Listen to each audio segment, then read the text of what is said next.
Today, I'm reviewing the ZiiGaat Horizon. This is ZiiGaat's first ever tribrid in-ear monitor. We're talking one dynamic, two balanced armatures, and two planar drivers. Let's get it.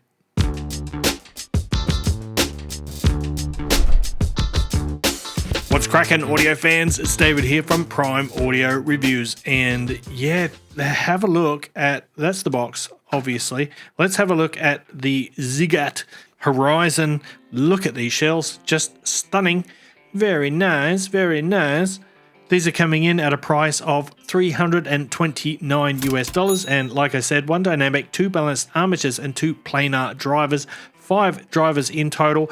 We're looking at pretty lately contemporary ZiiGaat standard pseudo custom style shells with this opaque glossy black finish and these stunning faceplates with the mix of colors and sort of glittery foil in there. Really pretty. But you know what? I love what ZiiGaat are doing with their shells lately because I can use them, and I can use them with the included sticky ear tips. And these ear tips are really nice. They have a kind of a tacky, sticky feel, so they stick in your ear really securely, but it's just so nice to be able to use some stock ear tips that come out of the box and sort of they're regular size. They're not my usual XL or XXL, so it's regular to feel like a bit of a normal person for once. But anyway, great job on the shell design, ZiiGaat.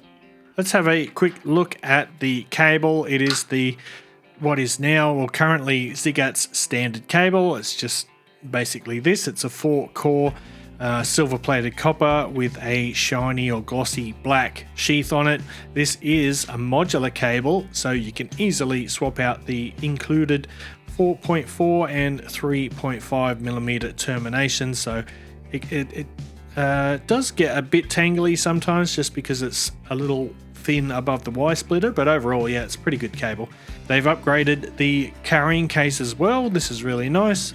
So someone at ZiiGaat has been listening, I guess, to what the people have said, because they used to come with really sparse accessory sets, but yeah, this is definitely better. So you get a total of 6 pairs of silicone ear tips and 1 pair of foam ear tips, and that's the 3.5 millimeter termination.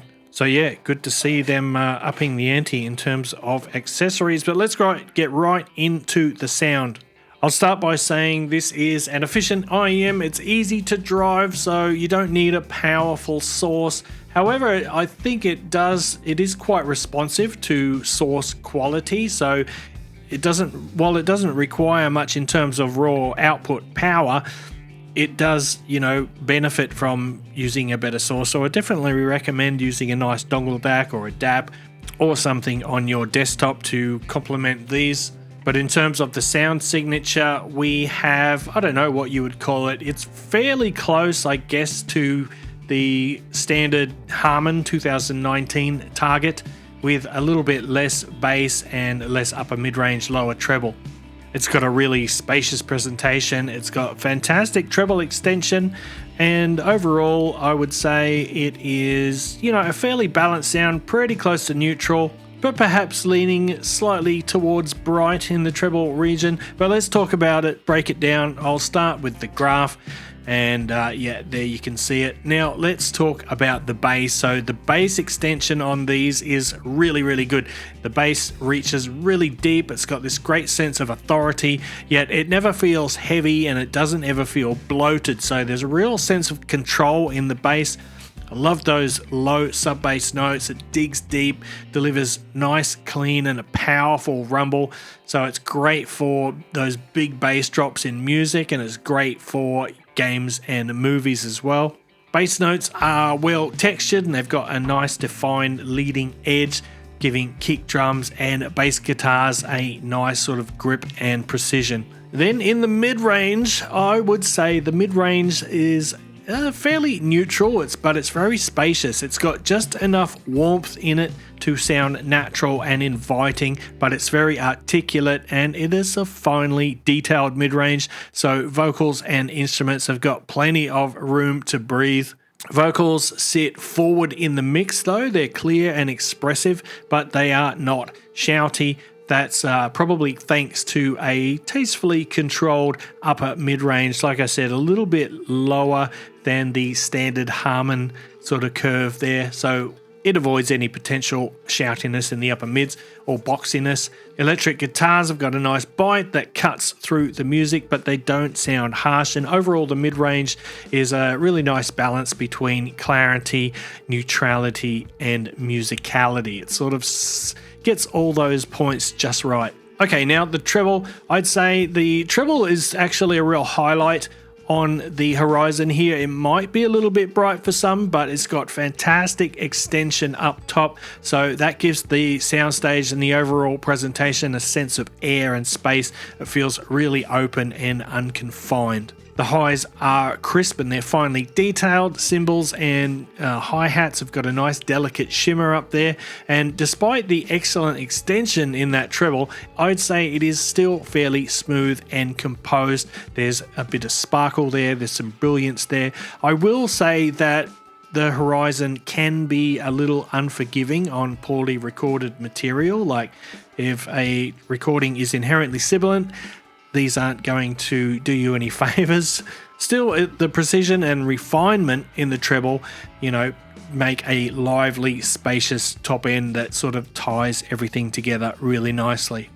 And then for soundstage and technicalities, well, that's where the Horizon sort of really pulls out a strong card, because the soundstage is really impressive. It's not simply just large, it is what I would call expansive. It's like really gives you this sense of a large venue, and that sense of scale is largely due to like that extended airy treble that I talked about, and the inherently spacious mid-range, plus of course the tight control in the bass. So it's quite a three-dimensional experience. It's definitely not like a flat two-dimensional plane. It's rounded, so you get that excellent width, you get nice depth, and a good amount of height as well. And included with that expansive soundstage, you get really nice layering. So that means you can sort of pinpoint the position of each individual element within the music and picture where it's positioned in the stage. The instrument separation is excellent, and overall the cohesion is really good. So overall, good technical performance. And detail retrieval is, I would say, slightly above average. It's not class leading, but it is pretty good when it comes to picking up those micro details. All right, let's jump into a couple of comparisons. The first thing I thought of when I started listening to this was the IO Audio Volare, and yeah, it has a pretty similar sound signature to that. So if you're familiar with that, or if you've heard it, you'll have some idea of how the Horizon presents itself. But let's do a comparison.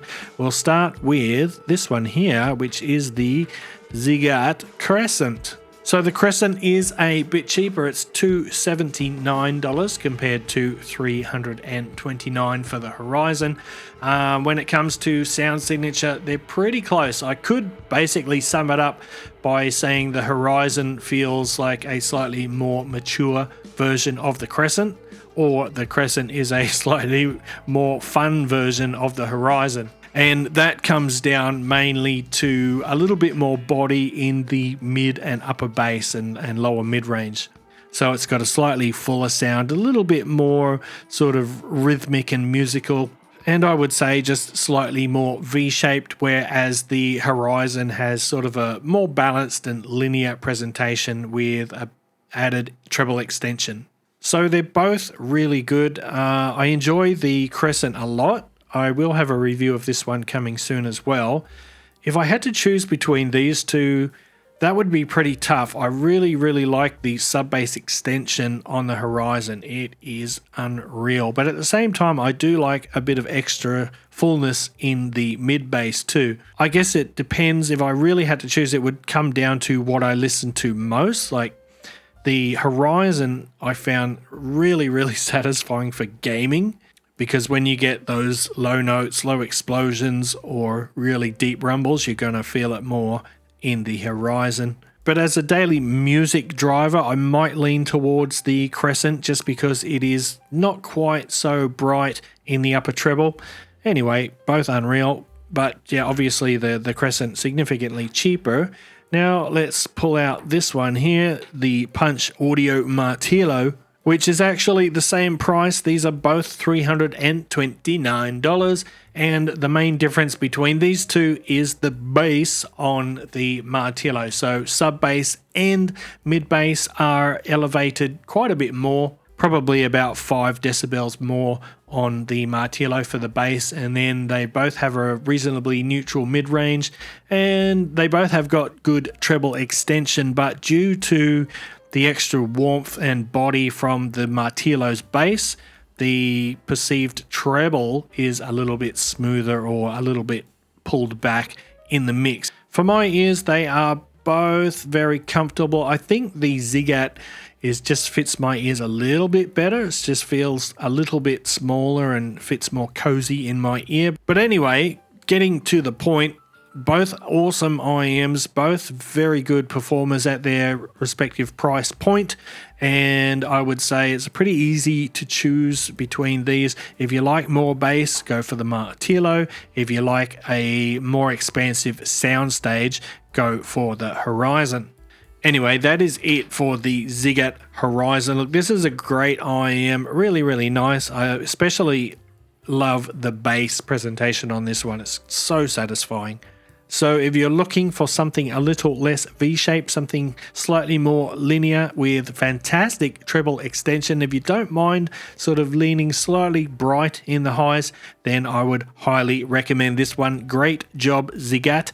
So having said that, I'm going to wrap it up. Thanks for watching the video. If you liked it, give it a thumbs up, Pa Family Audiophile style. If you're new here, hit that subscribe button before you go. And until next time, I'll see you later.